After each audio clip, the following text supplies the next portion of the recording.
জন্য ব্যথা না, এই ব্যথা যখন উঠে আমার হাত পাও মন সবকিছু জইলা পুরা সারকার হয়ে যায়। এই ব্যথার কারণে আমার ঘুম হয় না, খাইতে পারি না। এখন আপনি কোন আমি কেমনে প্রাইভেটটা পড়াই কাকা? কি জানি, কিছুই বুঝলাম না। এরকম ব্যাপার কথা তো আগে কখনো শুনি নাই। এই যে আজকে শুনলেন কাকা, কাকা 13 দিন যাবত আপনাদের বাড়িতে আমি রেগুলার আসা যাওয়া করতেছি। 13 দিনের ভিতরে যদি আমার ব্যবহারে আপনারা কোনো কষ্ট পেয়ে থাকেন, মার্জনা করবেন। ঠিক আছে, সমস্যা নাই, যাও।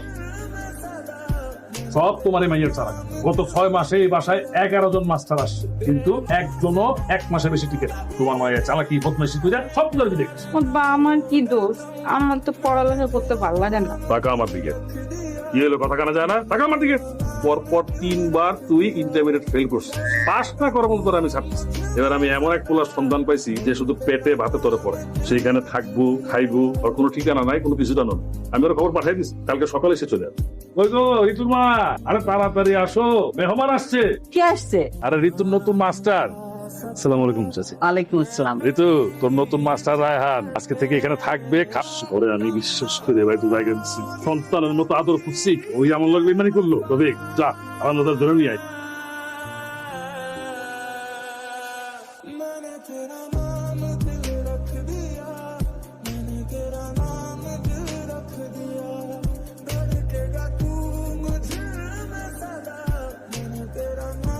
কি রে, কি হয়েছে? আমি মনে হয় অনেক বড় একটা অন্যায় করে ফেলছি রে। এই মানুষটারে না এতটা অপমান অপদস্থ করাটা উচিত হয়নি। খুব খারাপ একটা কাজ করে ফেলছি। থাক, এসব বাদ দে। তুই যা চাইছিলি তাই তো হয়েছে। দিন শেষে তো তুই জয়ের হাসি আসছিস। না রে, আমি আসলে জিতি নাই, আমি আসলে হাইরে গেছি। মানুষটারে কত মারলো সবাই মিলা, কত কিছু করলো, কত কষ্ট পাইলো। একবারের জন্য কিন্তু কয় নাই তার কোনো দোষ নেই। সে তো বলতে পারতো না যে সেই কাজটা করে নাই। আমি আসলে আসলে অনেক খারাপ একটা কাজ করে ফেলেছি।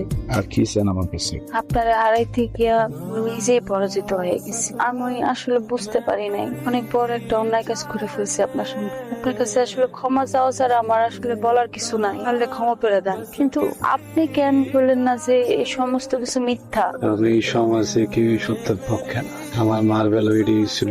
আমার বেলা কি হয়েছিল আপনার মায়ের?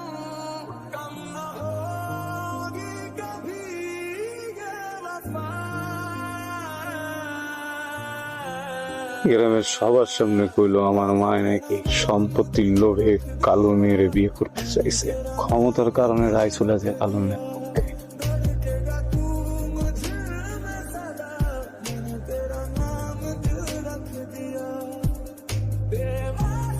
আপনার মধ্যে যে এত যন্ত্রণা, এত কষ্ট, এটা তো আমি কোনোদিনও বুঝতে পারি নাই। বিশ্বাস করেন, আমি যদি কোনো রকমের গুলা জানতাম তাহলে আমি এই কাজ কোনোদিন করতাম না। আপনি সবার সামনে সত্যটা বলে দিলে নিজেকে নির্দোষ বললেই পারতেন। আমি সত্যটা খুলে তার অসহায়।